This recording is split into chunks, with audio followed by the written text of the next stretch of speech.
Recuerda suscribirte, darle like, compartir, para que yo así pueda seguir haciendo más contenido y subiendo más audiolibros. Alien, el octavo pasajero.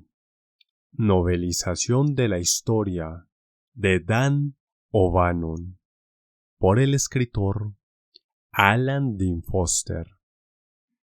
¿Dónde estaba la Tierra? ¿Esta era su galaxia? Un sol extraño iluminaba el cielo con rayos anaranjados. En su sueño frío, los 7 viajeros del espacio habían dejado atrás su propio universo, y ahora su radioreceptor les decía que sobre el planeta que giraba debajo de ellos, alguien transmitía señales pidiendo auxilio. Las leyes del espacio ordenaban que debían descender, explorar y prestar ayuda, pero llevarían armas, pues no sabían qué o por qué les llamaban. Todo lo que sabían era que un alien, un ser extraño, aguardaba entre las sombras.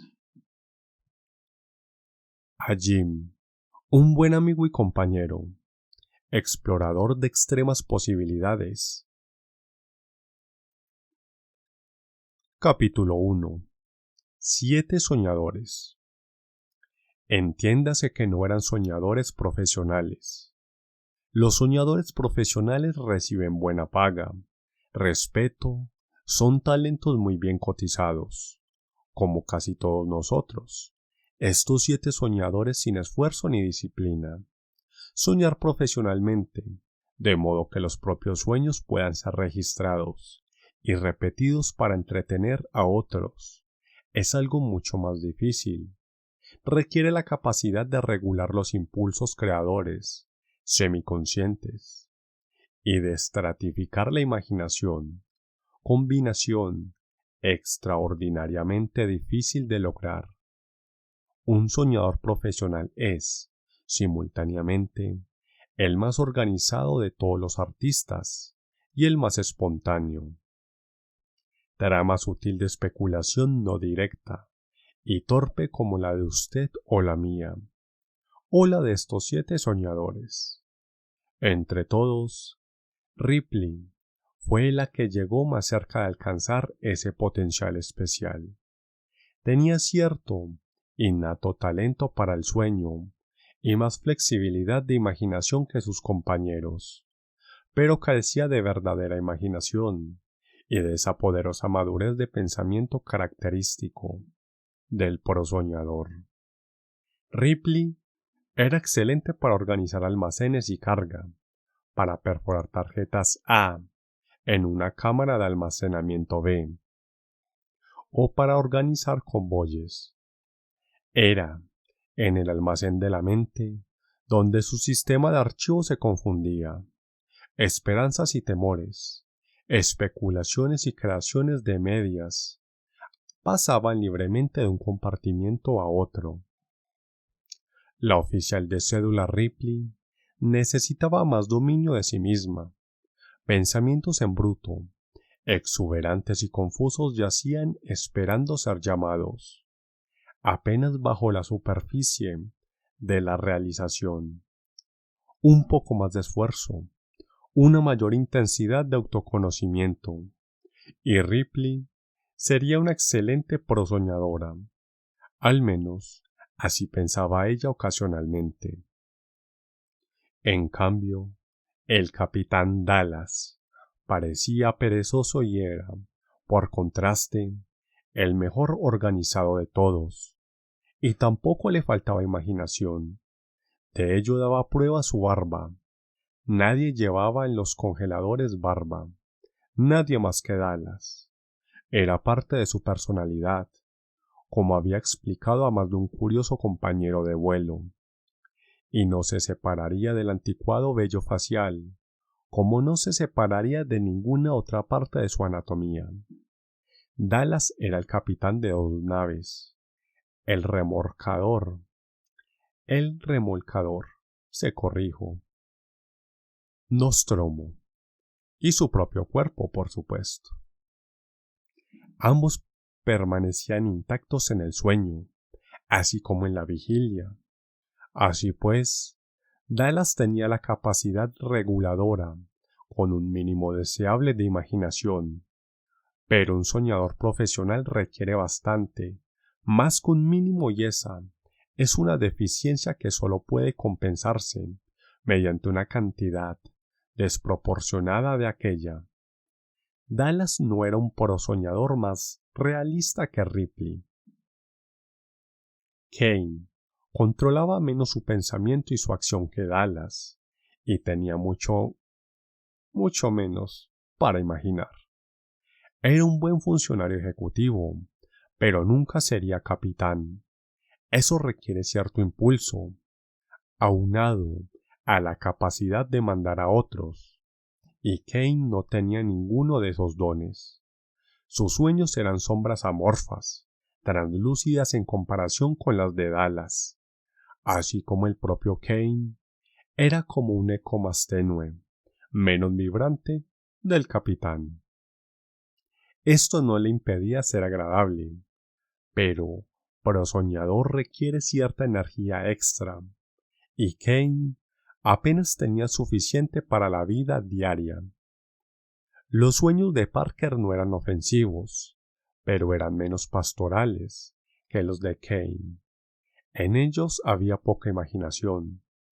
Eran demasiado especializados y rara vez se relacionaban con seres humanos. No podía esperarse otra cosa del ingeniero de la nave. Sus sueños eran directos y de vez en cuando desagradables. Estando despierto, este sedimento profundamente enterrado se mostraba algunas veces cuando el ingeniero estaba de mal humor o irritado. La mayor parte del limo y el desprecio que fermentaban en lo más hondo de la cisterna de su alma se mantenían bien ocultos. Sus compañeros de la nave nunca veían más allá del Parker, destilado que flotaba en la superficie. Nunca tenían un atisbo de lo que en sus profundidades fermentaba, burbujeante. Lambert era más inspiración de soñadores que soñadora en sí. En el hipersueño, sus inquietantes meditaciones estaban llenas de conspiraciones intersistemáticas y de factores de carga que se cancelaban al tomar nota del combustible. Ocasionalmente, había imaginación en aquellas estructuras oníricas, pero nunca en la manera apropiada para hacer latir el corazón de otros. Parker y Brett a menudo imaginaban sus propios sistemas, mezclando sus tramas con las de ella. Ambos consideraban la cuestión de los factores de carga y las eyecciones espaciales de una manera que habría enfurecido a Lambert si ella lo hubiese sabido. Se guardaban para ellos tales meditaciones no autorizadas, en la seguridad de su sueño, diurno y nocturno, para no enfurecerla. No habría convenido perturbar a Lambert. Como navegante del Nostromo, era la principal responsable de llevarlos a todos sanos y salvos, y esa era la tarea más emocionante y deseable que cualquiera pudiera imaginar. Brett solo aparecía como técnico en ingeniería.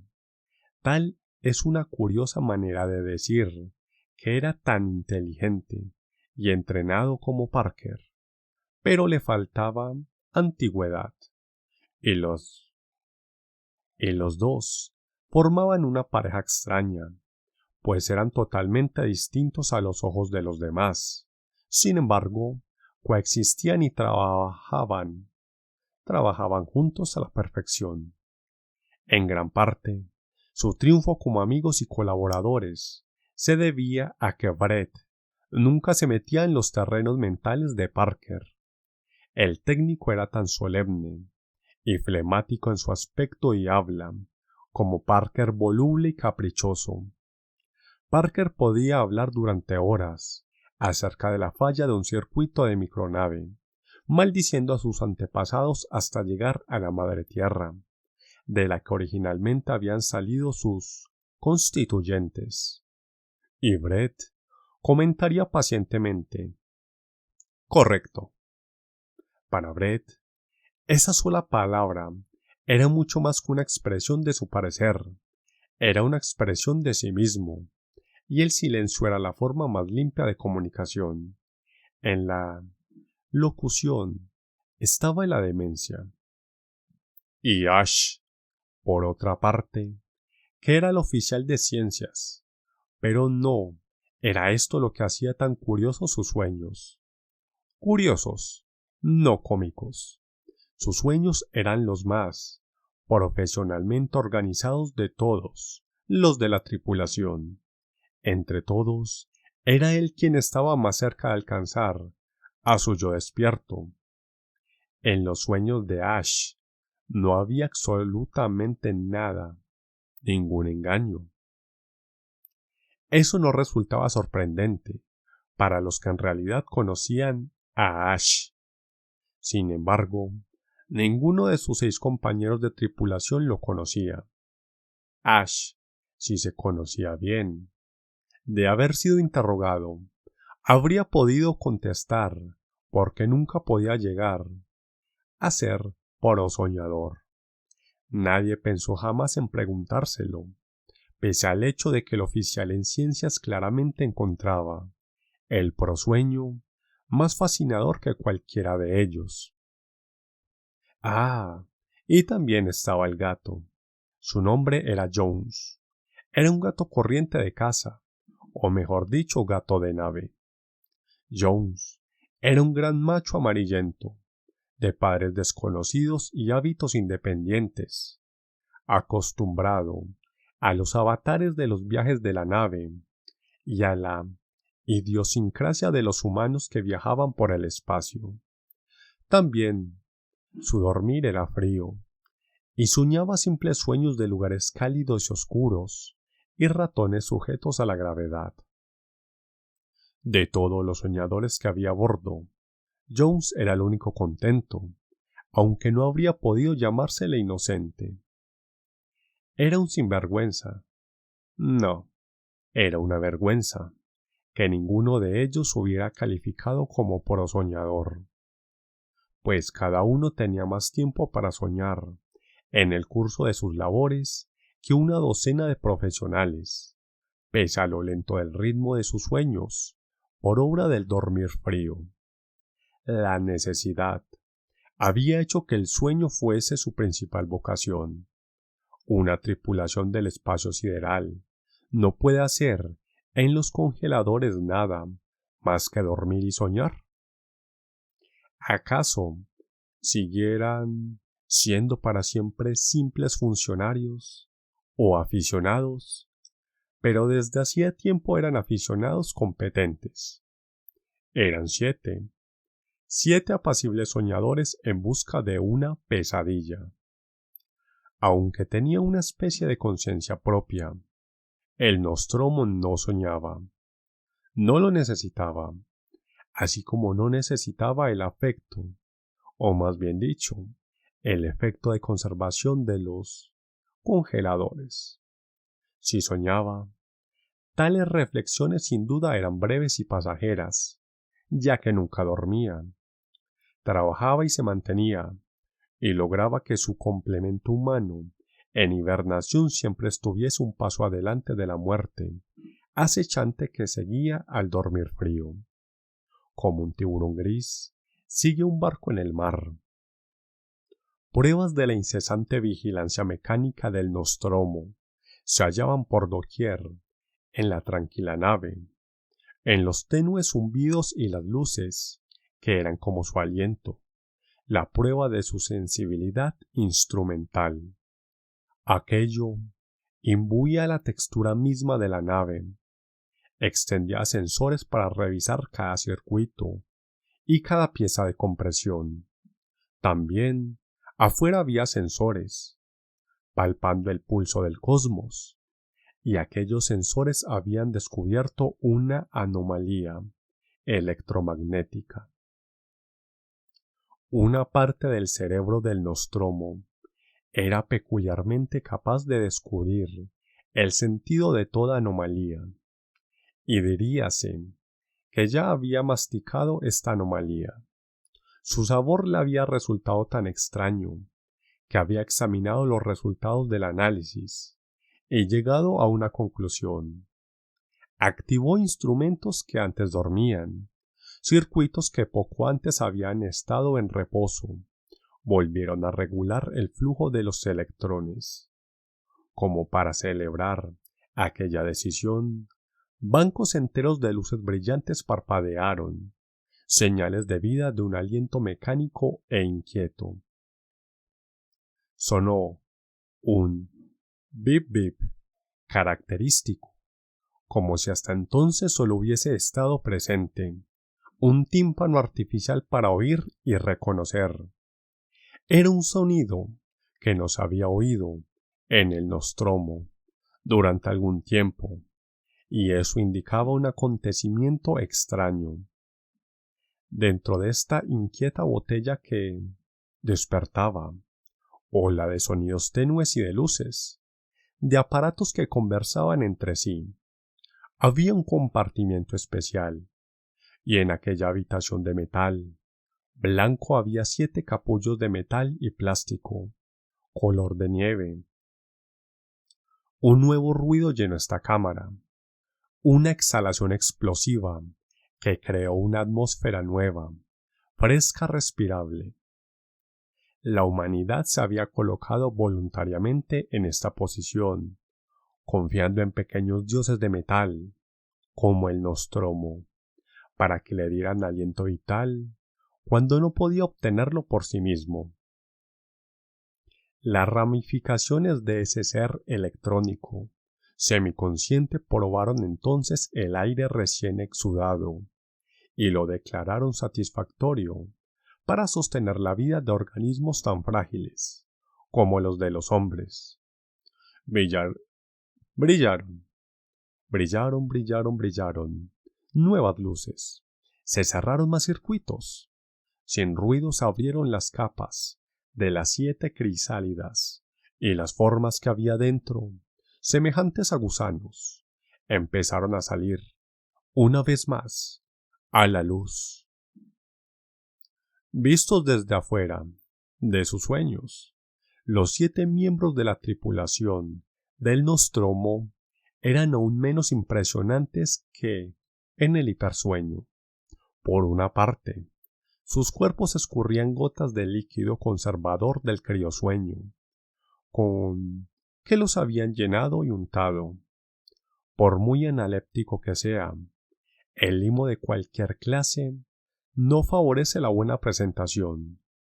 Por otra parte, estaban desnudos y el líquido no era buen sustituto de los efectos de esas pieles artificiales llamadas ropas, que dan elegancia y esbeltez. «Diablos», murmuró Lambert, viendo con repugnancia cómo caían gotas de sus hombros y costados. «Dios santo, tengo frío». Salió entonces del féretro conservador de la vida en lugar de la muerte y empezó a buscar algo en un compartimiento cercano, valiéndose de la toalla que encontró allí. Empezó a quitarse de las piernas aquel jarabe transparente. ¿Por qué diablos no pudo? ¿Por qué carajos no puede madre calentar la nave antes de sacarnos del depósito? Lambert había logrado ponerse de pie y trataba de recordar dónde había dejado sus ropas. Bien sabes por qué, dijo Parker, demasiado ocupado con su cansancio y con el jarabe para pensar siquiera en contemplar a la navegante desnuda. Política de la compañía, conservación de energía, que puede entenderse por vil avaricia. ¿Para qué desperdiciar el exceso de energía calentando la sección congelada hasta el último segundo posible? Además, al salir del hipersueño, siempre hacía frío. Ya sabes que el congelador también baja tu temperatura interna. Sí, lo sé. De todos modos, estoy helada, dijo Lambert. Lambert sabía que Parker tenía toda la razón, pero le disgustó reconocerlo. Nunca había sentido gran simpatía hacia el ingeniero. «Maldita sea madre», pensó, viéndose en su brazo la carne de gallina. «Hagamos un poco de calor». Dallas estaba enjuagándose, limpiándose en seco los restos de aquel jarabe del criosueño, y tratando de no contemplar nada que los otros no pudiesen ver. Lo había notado desde antes de salir de la congelación. Así estaba todo dispuesto por la nave. «El trabajo nos calentará rápidamente», dijo Lambert, con voz alta. «De todos, disculpen, todos a sus puestos. Supongo que recuerdan para qué se les paga, además de dormir para olvidar sus preocupaciones». Nadie sonrió ni se molestó en hacer comentarios. Parker echó una mirada a su compañero, quien aún estaba sentado en su congelador. «Buenos días. ¿Todavía estás con nosotros, Brett?» Sí, respondió Brett. «Tenemos suerte», dijo Ellen Ripley, estirándose y haciéndose unos movimientos más estéticos que los demás. «Me alegra saber que nuestro mejor conversador está tan charlatán como siempre». Brett se limitó a sonreír, sin decir nada. Brett hablaba tanto con las máquinas a quienes atendía, es decir, nada, y aquella era una broma corriente entre la tripulación. En momentos como esos se reían con él, no de él. Dallas estaba haciendo ejercicios calisténicos con los codos paralelos al suelo y las manos unidas frente al esternón. Le pareció oír tronar sus músculos por tanto tiempo en reposo. La deslumbrante luz amarilla, tan elocuente como cualquier voz, monopolizaba sus pensamientos. Aquellos pequeños cíclopes eran el modo que la nave tenía para decirles que los había despertado por algo que no era el fin de su viaje. Dallas se preguntaba por qué. Ash se sentó y miró a su alrededor, sin ninguna expresión. Por la animación que denotaba su rostro, bien habría podido estar aún en el hipersueño. «Me siento como muerto», dijo, observando a Kane. El oficial ejecutivo estaba bostezando, aún no completamente despierto. La opinión profesional de Ash era que al ejecutivo en realidad le gustaba el hipersueño, y que, si se lo permitieran, se pasaría toda su vida como narcoléptico. Ignorante de la opinión científica del oficial, Parker le echó una mirada y habló en tono agradable. «Pareces muerto». Estaba consciente de que sus propios rasgos probablemente no eran los mejores. El hipersueño agotaba la piel, así como los músculos. Su atención se volvió hacia el ataúd de Kane. El ejecutivo finalmente estaba sentándose. «Me alegro de haber regresado», dijo parpadeando. «Para lo que te tardas en despertar, bien podríamos haber regresado». Kane pareció ofendido. «¡Ey! Esa es una calumnia, Parker. Simplemente tardo un poco más que ustedes. Eso es todo». «De acuerdo». El ingeniero no insistió en el punto. Se volvió al capitán, que estaba absorto, estudiando algo por la ventanilla. «Antes de atracar, quizás sea mejor ver la situación de los bonos». Brett mostró ciertas señales de entusiasmo, sus primeras, desde que despertaba. Sí, estoy de acuerdo», contestaron. Parker continuó, colocándose las botas. «Bueno, Brett y yo creemos merecer una parte completa. Bonificación completa por misión cumplida, además de salario e intereses. Al menos sabía que el sueño profundo no había dañado a su cuerpo de ingenieros, pensó Dallas cansadamente. No hacía ni 2 minutos que habían despertado y ya estaban quejándose. Ustedes dos recibirán aquello. Ustedes dos recibirán aquello por lo que se les contrató, ni más ni menos, como todos nosotros. Pero todos reciben más que nosotros, murmuró Brett. Para él, aquello había sido todo un discurso. Sin embargo, no surtió ningún efecto sobre el capitán. Dallas no tenía tiempo para trivialidades ni juegos de palabras semiserios. Aquella luz parpadeante requería toda su atención, y él coordinó sus pensamientos, con exclusión de todo lo demás. Cualquiera merece más que ustedes dos. Quéjate si quieres, ante el pagador de la compañía. Ahora, ve allá abajo. ¿Quejarme ante la compañía?, murmuró Parker tristemente, observando a Brett salir de su ataúd y empezar a limpiarse las piernas. Sería lo mismo que tratar de quejarme directamente a Dios. Es lo mismo, dijo Brett, observando una débil luz de servicio en su propio compartimiento congelado. Apenas consciente, desnudo y goteando líquido, ya estaba trabajando arduamente. Era el tipo de persona que podía caminar durante días con una pierna rota, pero incapaz de soportar un excusado que funcionara mal. Dallas echó a andar hacia la sala central de computadoras y habló por encima de su hombro. Uno de ustedes dos, bromistas, traiga el gato. Fue Ripley quien levantó una forma suelta y amarillenta de uno de los congeladores. Su expresión era de ofendida. No tienes que mostrarte tan indiferente hacia él, dijo dando palmaditas cariñosas al animal empapado. No es una pieza del equipo. Jones es tan miembro de la tripulación como cualquiera de nosotros. Y más que muchos, dijo Dallas, observando a Parker y a Brett, ya completamente vestidos, que se alejaban en dirección de la sala de ingeniería. No viene a quitarme el tiempo en mis ratos de vigilia a bordo para quejarse de salarios ni de bonificaciones. Ripley se alejó con el gato envuelto en una gruesa toalla limpia. Jones iba ronroneando irregularmente mientras se lamía con gran dignidad.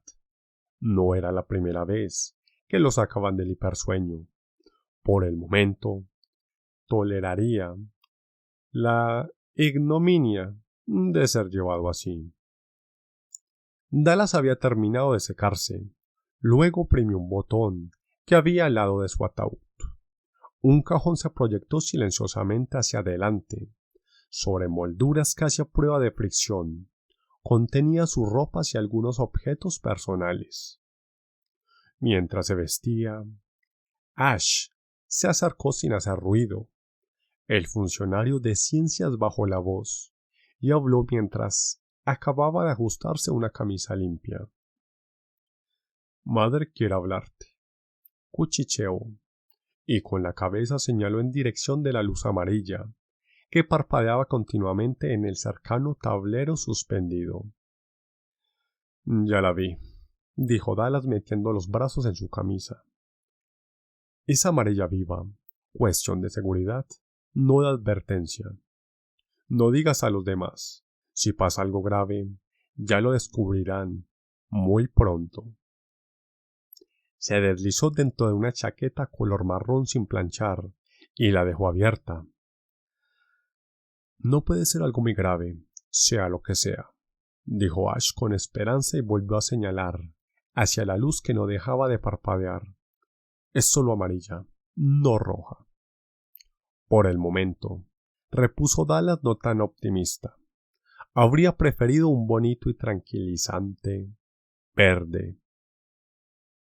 Se encogió de hombros y trató de mostrarse tan optimista como Ash. Quizás el autochef esté al habla. Eso sería una bendición, si consideramos lo que aquí llaman comida. Trató de sonreír, pero no lo logró. El Nostromo no era humano, no jugaba bromas a su tripulación, y no la habría esperado. Más bien dicho, no habría esperado, y no lo habría despertado del hipersueño con una luz amarilla de advertencia, si no fuese tenido una razón perfectamente válida. Un autochef de cocina que funcionara mal no habría sido una buena razón. O bueno, después de varias veces. Sí, es correcto. Después de varios meses de no hacer más que dormir, no tenía derecho a quejarse. Si ahora requerían de él varias horas de verdadero y honrado sudor. La sala de control de computadoras se diferenciaba poco de las otras salas de vigilia que había a bordo del Nostromo. Un desconcertante caleidoscopio de luces y pantallas, aparatos y palancas daba la impresión de un enorme salón de fiestas, habitado por una docena de árboles de Navidad ebrios. Acomodándose en un sillón redondo confortablemente acoginado, Dallas pensó cómo proceder. Ash se sentó enfrente del banco mental, manipulando controles con más velocidad y eficiencia de lo que habría podido esperarse de un hombre que acababa de salir del hipersueño. La habilidad del oficial en ciencias no tenía rival en la operación de máquinas. Tenía una armonía especial que Dallas a menudo le envidiaba. Recordó para sí mismo. Todavía mareado por los efectos del hipersueño, perforó una pregunta inicial. Pautas de distorsión parecieron perseguirse a través de la pantalla y luego se asentaron hasta formar palabras reconocibles. Dallas revisó la redacción y la encontró normal. Alerta, función, hipermonitor, para despliegue e investigación de matriz. Eso aparecía en la pantalla. También la nave lo consideró aceptable, y la respuesta de Madre fue inmediata. Hipermonitor se dirige a matriz. Columnas de categorizaciones de información se alinearon para su inspección bajo este letrero. Dallas examinó la larga lista de finas letras, localizó la sección que buscaba y mecanografió. Alerta, comando de prioridad. Función de hipermonitor lista para investigación, respondió Madre. Las mentes de computadora no habían sido programadas para tener gran elocuencia, y Madre no era la excepción de la regla. Aquello venía bien a Dallas. No estaba de humor para hablar bien. Mecanografió concisamente. ¿Qué pasa, Madre? Y esperó. No podría decirse que el puente del Nostromo fuese espacioso. Antes bien, era un poco menos claustrofóbico que las otras salas y cámaras de la nave, pero no mucho. 5 asientos redondos aguardaban a sus respectivos ocupantes.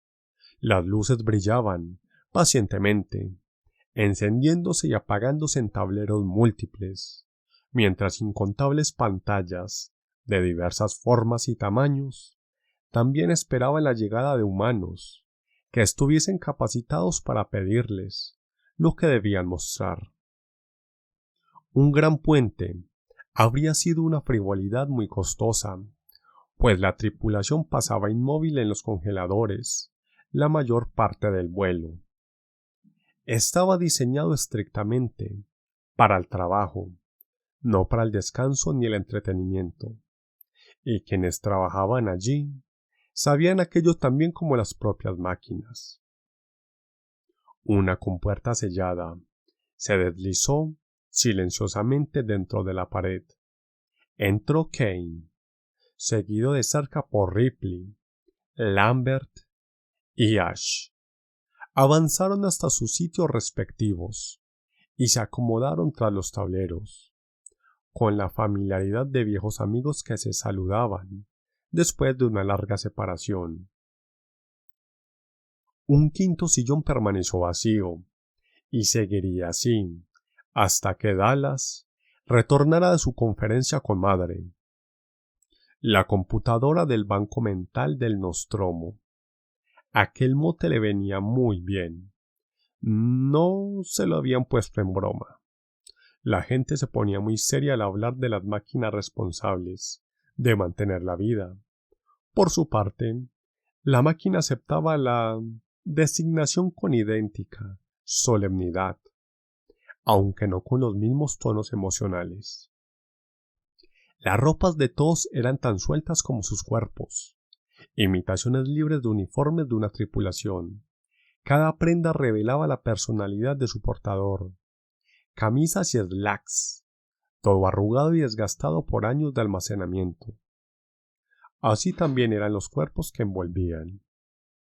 Los primeros sonidos hablados en el puente en muchos años resumieron los sentimientos de todos los allí presentes. Aun cuando no pudieran entenderlos, Jones estaba maullando cuando Ripley lo depositó sobre el escritorio. Cambió luego a un ronroneo y se frotó voluptuosamente contra sus tobillos al colocarse de manera cerca al asiento de respaldo alto. Conectamos. Kane estaba revisando su propio tablero, acariciando los controles automáticos con la mirada, en busca de constantes, algunas veces constantes, e incertidumbres, mientras Ripley y Lambert comenzaban a manipular los controles necesarios. Hubo un estremecimiento de excitación visual cuando nuevas luces y colores recorrieron paneles y pantallas. Dieron la sensación de que los instrumentos estaban complacidos por la reaparición de sus equivalentes orgánicos y se mostraban ansiosos de probar sus habilidades a la primera oportunidad. Números y palabras nuevas aparecieron frente a Kane. Él los relacionó con otros bien recordados, que estaban ya fijos en su cerebro. Hasta aquí todo parece bien. Denos algo que mirar, dijo Kane. Los dedos de Lambert bailaron en un arpegio sobre toda una gama de controles. Pantallas de visión surgieron vivas por todo el puente, suspendidas en su mayoría del techo para facilitar su lectura. La navegante examinó los ojos cuadrados que se hallaban cerca de su asiento e inmediatamente frunció el ceño. Mucho de lo que vio ya lo esperaba, pero no demasiado. Lo más importante, la forma prevista que debía dominar su visión, estaba ausente. Era tan importante que negaba la normalidad de todo lo demás. ¿Dónde está la Tierra? Examinando cuidadosamente su propia pantalla, Kane notó una negrura salpicada de estrellas y un algo más, concediendo la posibilidad de que hubiesen salido del hiperespacio demasiado pronto. El sistema del que provenían al menos debería estar claro en la pantalla, pero Sol estaba tan invisible como la esperada Tierra. Tú eres la navegante, Lambert. Dímelo tú, respondió. Si había un sol central, fijo en las pantallas múltiples, pero no era sol. No era el color debido, y unos puntos que giraban en órbita a su alrededor eran peores aún. Eran inadmisibles. De otra forma, otro color, otro número. Ese no es nuestro sistema, observó Ripley, sombríamente expresando lo que era obvio. Quizás lo malo sea nuestra orientación, no la de las estrellas, dijo Kane, aunque su voz no parecía muy convincente, ni siquiera para él. Se ha sabido de naves que salen del hiperespacio, en sentido opuesto al de su destino. Aquello podría ser Centauri, en gran amplificación, y Sol puede estar detrás de nosotros. Echemos una ojeada antes de dejarnos dominar por el pánico. Se guardó de añadir que el sistema visible en la pantalla se parecía tanto al de Centauri como al de Sol. Las cámaras selladas en la maltratada superficie del Nostromo empezaron a moverse silenciosamente en el vacío del espacio, buscando a través del infinito algún indicio de una tierra cálida. Las cámaras secundarias del cargamento del Nostromo, monstruoso conglomerado de gruesas formas de metal, aportaron su propia línea de visión. Los seres vivos de una época anterior se habrían asombrado de saber que el Nostromo estaba remolcado, más bien dicho, que el Nostromo estaba remolcando una considerable cantidad de petróleo crudo a través del vacío entre las estrellas, en su propia refinería automática, que nunca dejaba de funcionar. Aquel petróleo sería ya productos petroquímicos terminados para cuando el Nostromo llegara a su órbita alrededor de la Tierra. Tales métodos eran necesarios. Aunque la humanidad había creado desde mucho tiempo atrás maravillosos y eficaces sustitutos para impeler su civilización, solo lo había logrado después de que unos ávidos individuos habían extraído hasta la última gota de petróleo de la agotada Tierra. La fusión y la energía solar movía a todas las máquinas del hombre, pero no podían sustituir a los productos químicos. Un motor de fusión no podía producir plástico, por ejemplo. Los mundos modernos antes podrían existir sin energía que sin plásticos. De allí la presencia del cargamento del Nostromo, comercialmente lucrativo, aunque históricamente incongruente, y del fétido líquido negro que procesaba pacientemente. El único sistema que las cámaras mostraban era el que se hallaba limpiamente colocada en el centro de varias pantallas, el que tenía un desconcertante collar de planetas circundando una estrella de color extraño. Ahora no había duda en el cerebro de Kane, y menos aún en el de Lambert, que el Nostromo había tomado ese sistema por su destino inmediato. Sin embargo, aún podía ser un error de tiempo, y no de espacio.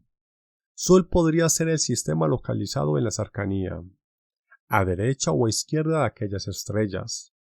Había una manera segura de averiguarlo. Ponte en contacto con el control de tráfico, dijo Kane, mordiéndose el labio inferior. Si podemos detectar algo allí, sabremos que estamos en el cuadrante correcto. Si Sol está en los alrededores, recibiremos una respuesta de una de las estaciones de relevo del sistema exterior. Los dedos de Lambert tocaron diferentes controles. Habla el remolque comercial Nostromo del espacio profundo.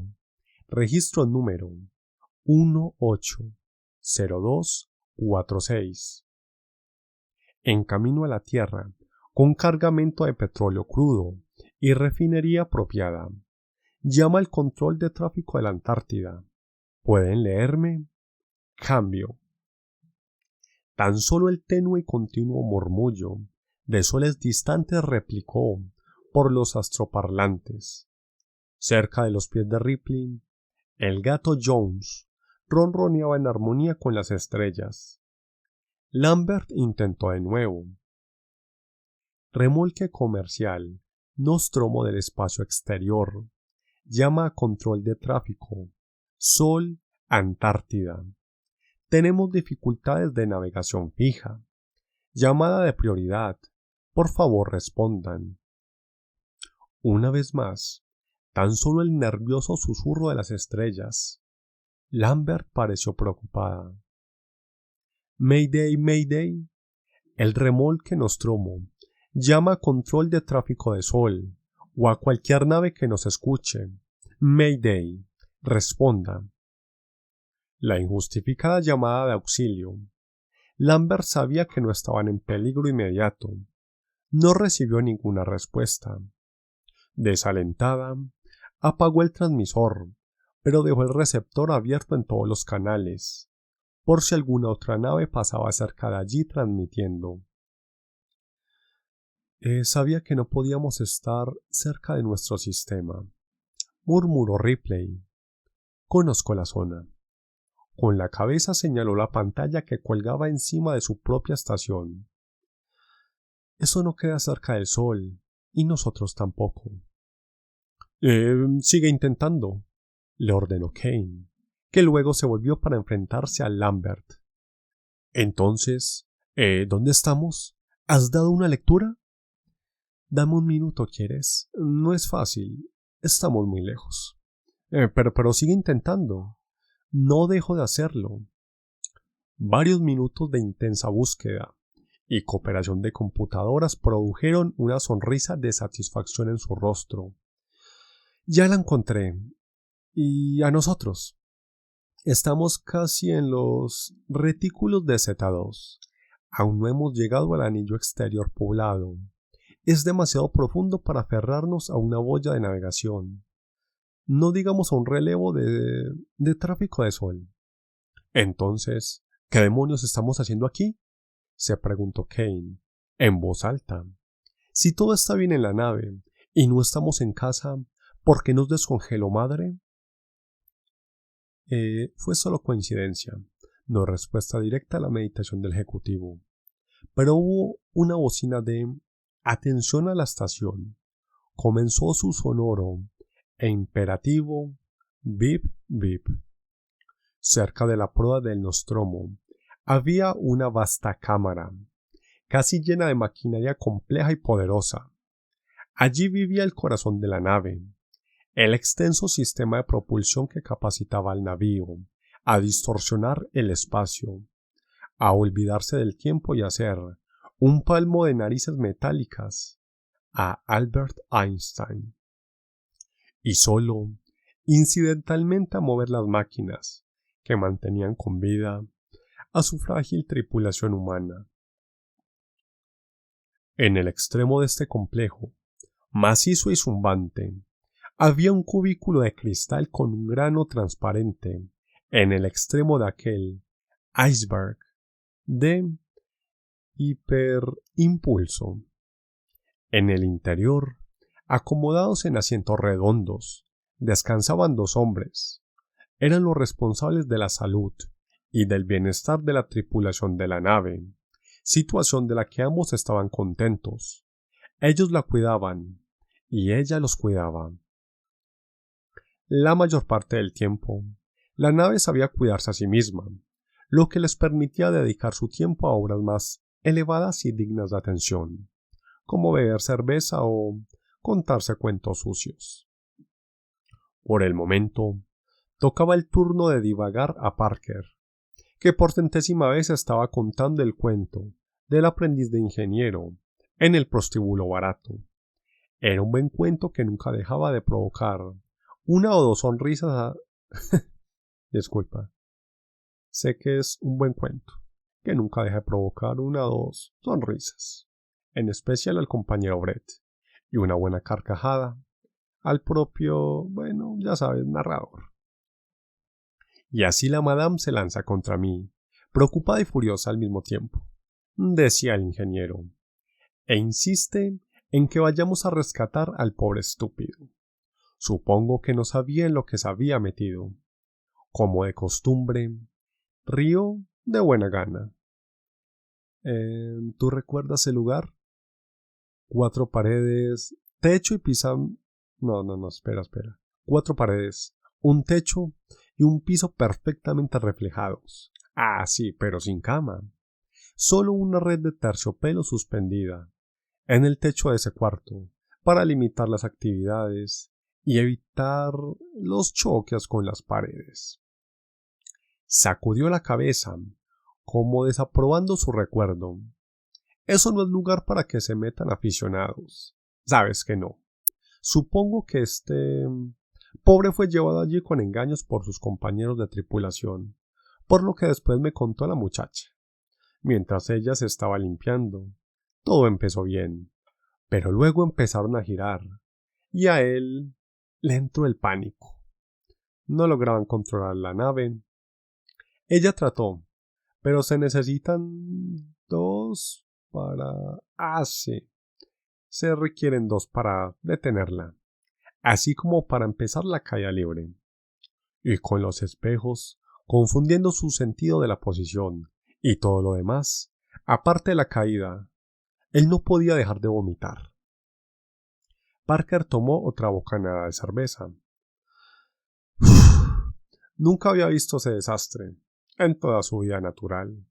Esta es la hora en que siguen limpiando esos espejos. Claro, dijo Brett, sonriendo para mostrar sonriendo para mostrar su aprobación. Parker seguía sentado tranquilo, dejando que los últimos vestigios del recuerdo se disiparan en su memoria. Le habían dejado un residuo gratamente lascivo. Distraído, manipuló un conmutador sobre el tablero. Una apacible luz verde apareció encima y se mantuvo encendida. ¿Cómo está la luz? Verde, admitió Brett, después de repetir el procedimiento de encender y revisar su propia instrumentación.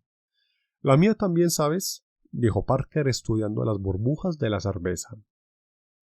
Varias horas después del hipersueño, ya estaba aburrido. El salón de máquinas se mantenía a sí mismo con tranquila eficiencia, y no perdía tiempo antes de hacerle sentir que él sobraba. No había nadie con quien discutir, excepto Brett, y era difícil armar un debate verdaderamente interesante con un hombre que solo pronunciaba monosílabos y para quien una frase completa era una verdadera tortura. Sigo creyendo que Dallas está pasando por alto deliberadamente nuestras quejas, se aventuró a decir. Quizás no dependa de él que recibamos la bonificación completa, pero él es el capitán, ¿no? Si lo deseara, podría pasar una solicitud, o al menos una palabra, en nombre de nosotros 2. Eso sí que sería una ayuda. Estudió entonces unas cifras. Los números parecían marchar del signo de menos al signo de más, de derecha a izquierda. La línea roja fluorescente corría hacia abajo desde el centro y se detuvo precisamente en 0, dividiendo limpiamente en 2 la indicación deseada de neutralidad. Parker había continuado sus meditaciones alternadas, con cuentos y quejas de no haber sido, porque el bip bip comenzó súbitamente su llamada monótona. ¿Qué diablos? ¿Pero qué pasa? ¿Que no puede ponerse uno cómodo antes de que alguien empiece a joder? Exacto. Brett se inclinó hacia adelante para oír mejor, mientras el locutor se aclaraba una garganta lejana. Era la voz de Ripley. Informa a la central. No puede ser la comida, no es hora, dijo Parker confuso. O bien estamos con un cargamento desnivelado, o bien... Echó una mirada interrogadora a sus compañeros. Pronto lo averiguarán, dijo Brett. Conforme avanzaban hacia el control, Parker observó las paredes no muy antisépticamente limpias del corredor C, con cierto disgusto. Me gustaría saber por qué nunca bajan aquí. Aquí es donde se hace el verdadero trabajo. Por la misma razón que tenemos que participar en el suyo. Nuestro tiempo es el suyo. Así lo ven ellos. Bueno, te diré algo. Esto apesta. El tono de Parker no dejó duda de que estaba refiriéndose a otra cosa. que al olor con que estaban impregnadas las paredes del corredor. Fin del capítulo.